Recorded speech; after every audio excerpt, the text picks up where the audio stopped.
This is a question that Lou posed to us in an equating session a few meetings ago. And the reasons varied from facing your fears to improving job performance to some of us that joined because our employers made us. But whatever your reason, would any of you still be here today if you didn't truly believe that it would improve your public speaking ability?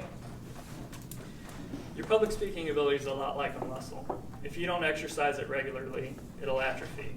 And if you don't push it to its limits, you're not going to see much growth. Did I get that right, Chad?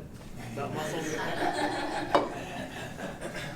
Especially in this room. If you're not pushing the limits of what you think you can do in here, you're wasting an opportunity. So today I'm going to tell you about a story where I pushed the limits with a speech, the lessons I took away from it, and then challenge you all to start pushing the limits with your speeches. At the winter happy hour, I was talking with Mark Maish, and he brought up that I had been on a streak of some pretty good speeches. And as we talked more, he said that he thought the best thing for me would be to get up here and bomb.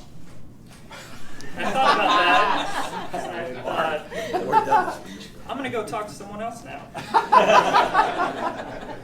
But as I thought more about it, what I think Mark was saying was I needed to get up here and push past what I thought I was capable of.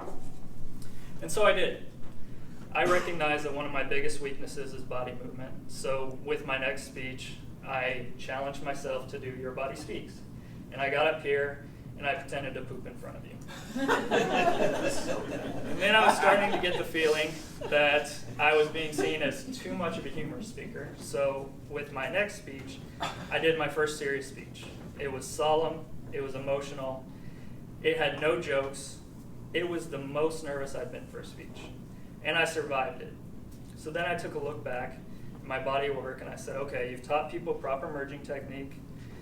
You've exposed Stevie Wonder as not really being blind. You've simulated defecation. And you just nailed a speech on racial inequality. So what's the next challenge? I've got it.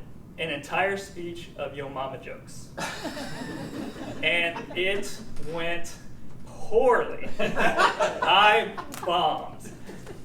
But you know what? I learned more from that speech than I have from any of my other speeches.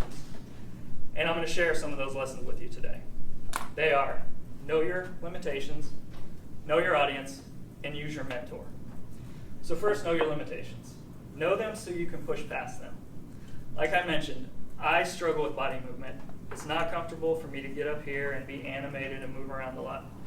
But with that knowledge, I can focus on making a little progress at a time and even work movement into my speeches. Know your limitations. Know them so you don't push too far past them. I got cocky, and I started to think I could turn any nonsense into a speech. And I was too focused on topping my last speeches instead of improving my speech craft. I didn't recognize my limitations, and my last speech suffered for it. My second lesson is know your audience. We have a pretty diverse group here. So regardless of your topic, you're likely to find people who agree with what you have to say. On the flip side, you're also likely to find somebody that may disagree with you. I knew going into my speech on race that I was going to make some people mad. But with that in mind, I tightened up my preparation, I focused on the facts, and my speech was better for it. Now, in the speech I bombed, I had too narrow of a target audience. It was a target audience of one. I apologize for that. But also, as my evaluator, Russ, pointed out, your audience is different depending on the time of day. So a speech that may do well in the evening may not do well at 8 o'clock on a Friday morning.